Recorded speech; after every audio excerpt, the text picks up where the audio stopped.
Hello everyone. Hello everybody. Um I hope everyone is really doing good. I really and truly hope that everyone is doing good. One of the very interesting and intriguing things about this COVID-19 pandemic is that it has unearthed even more a lot of the social ills that have been seemingly buried under everyday busyness or everyday busyness, meaning being busy with your jobs, being busy with your spouses, being busy with your children, maybe being busy trying to fight off the different illnesses and diseases that, you know, generally pervades the bodies of persons. And we're not talking like viruses such as the COVID-19. So whether it is hypertension, diabetes, cancer, heart attack, stroke, and other related diseases and illnesses. And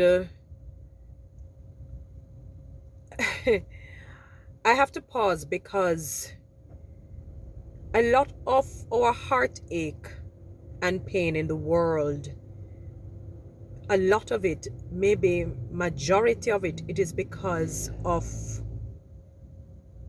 poor parenting. Many may disagree with me, but that's life and that's fine.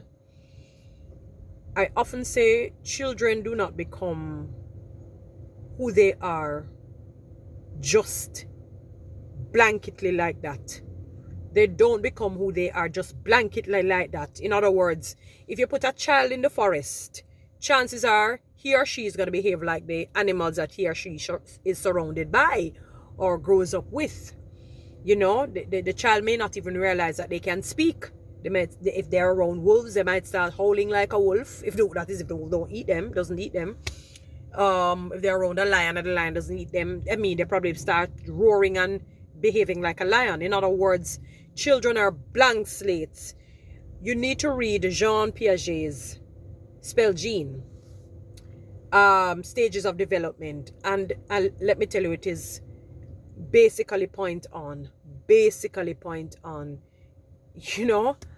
and I'm saying all of this in lieu of the killing of the son by his father in Papine, the father that owns the plaza there in Papine, and the killing of his son. I saw the video on YouTube this morning, a very lengthy video. You saw the killing. The only thing that they had to kind of blot out was they didn't want to show the physical bullet coming and hitting the son, but you can see everything, you could see it.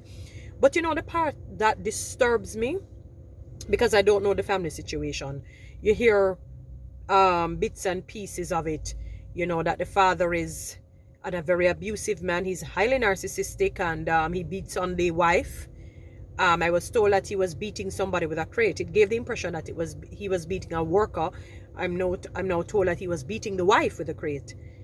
And that is when the two sons had approached him and said, "Oh my God, Daddy, what it is that you're doing again?" And this is the usual banter, in the family. And the particular son that died is the son that you would call the black sheep, the one who would be seemingly defiant, to his father, the one who will stand up for justice and stand up for right, so to speak, and sadly the deceased has left about 3 children. I'm not sure what the gender of the children are, if they're male or female, I'm not sure, but he has left 3 children. It doesn't even matter if they're males or females. The fact is they're now fatherless, and almost in the presence of one of them, the 14-year-old, almost in the presence, in the physical direct presence of the 14-year-old. I don't know if he saw, and probably his brain has not, the brain has not processed it, or he just heard the shot from being in one section of the place, but almost in his presence, his grandfather shot and killed his father. The part that disturbs me, people, about that particular video that I watched, because I don't know, as I said, we can only go on what we have been told, is that when he shot his son, 2 shots apparently, I don't know if the shots were deliberate to kill him. He went, got his vehicle, and he began to drive out of the place. And he was going to drive right over his son. He was going to drive right over his son. It's two workers or persons who were in the vicinity that saw that he's just coming to drive right over the son, as if to say,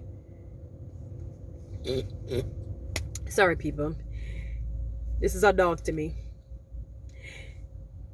Before that, after he shot his son, he kicked him up.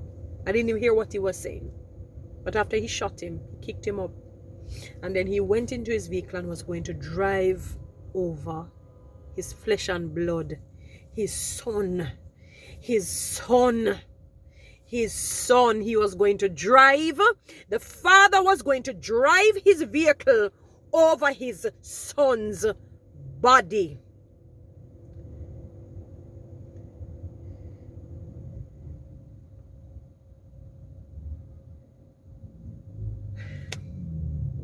As a child, you grow up hearing, honor thy mother and thy father, that thy days may be long upon the land.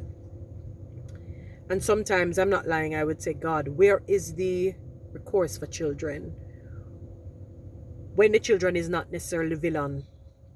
In a number of cases, the children are not necessarily villain.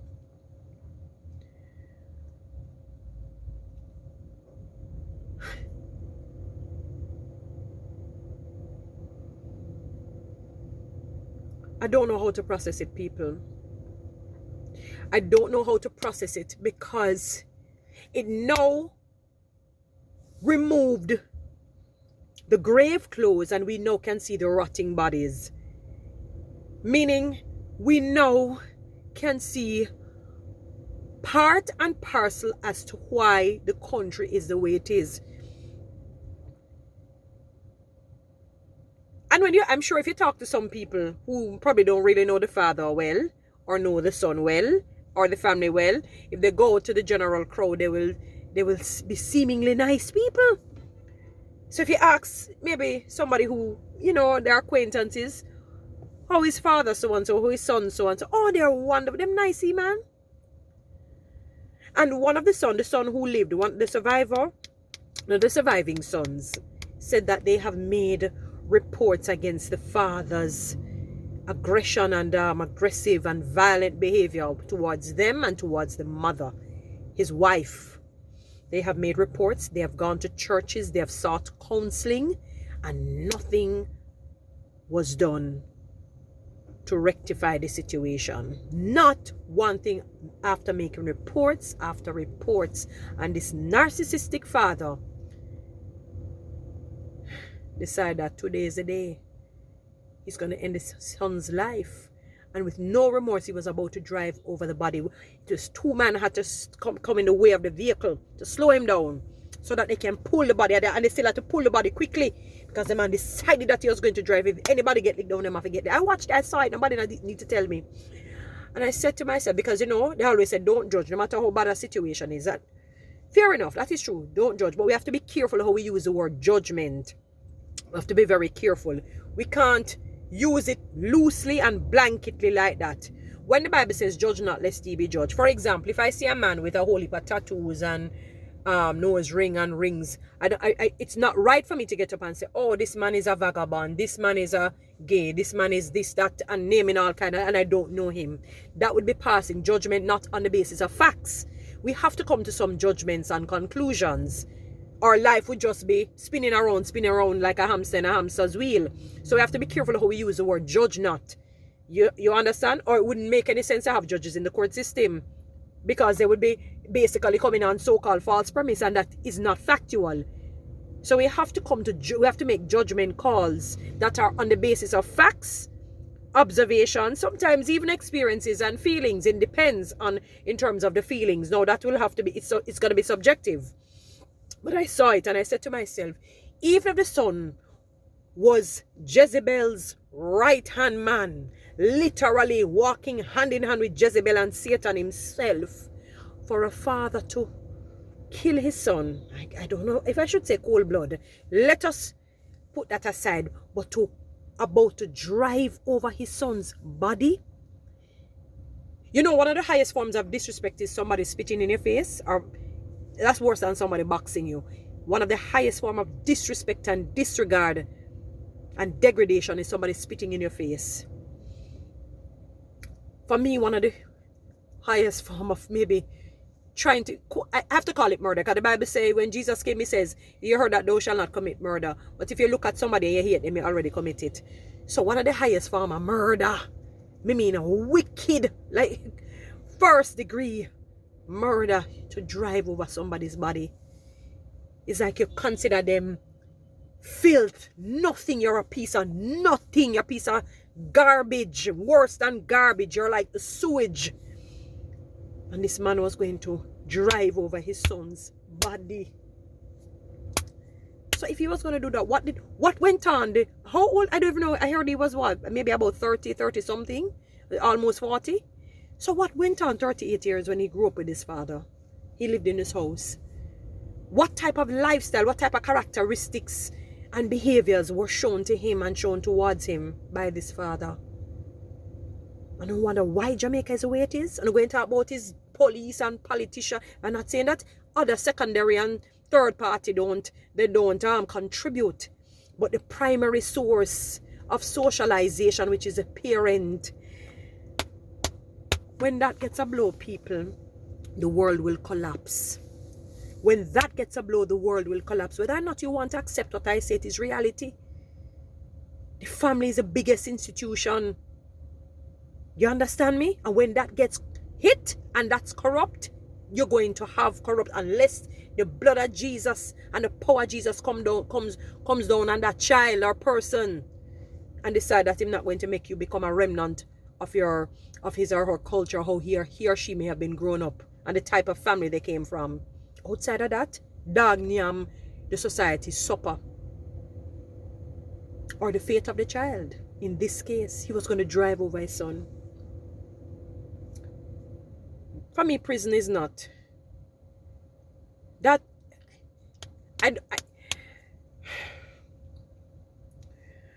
don't want nobody to kill him if he doesn't go to prison. I don't. If he gets off, because you know we live in the real world. If he gets off, I don't want anybody. I wouldn't want anybody to go there and kill him. Just leave him in the hands of God. Leave him in the hands of God. Just leave him in the hands of God. Please, I have to clench my fist. It's very hard to talk about. I don't know what else to say. Just leave him in the hands of God. I can't, I don't want.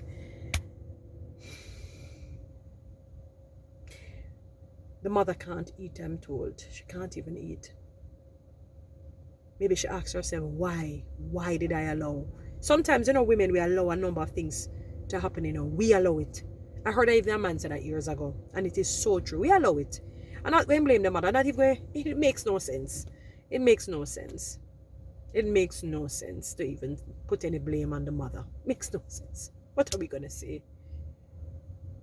That she's negligent, that she's foolish, that she this, that she that, she the other. I don't even know what to say. Or maybe her self-esteem was so low that it almost was probably non-existent. She didn't even know how to operate.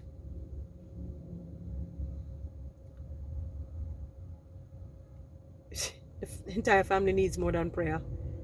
The entire family needs more than prayer. People, I don't even know what else to say right now. But I pray God intervenes quickly. Have a good one.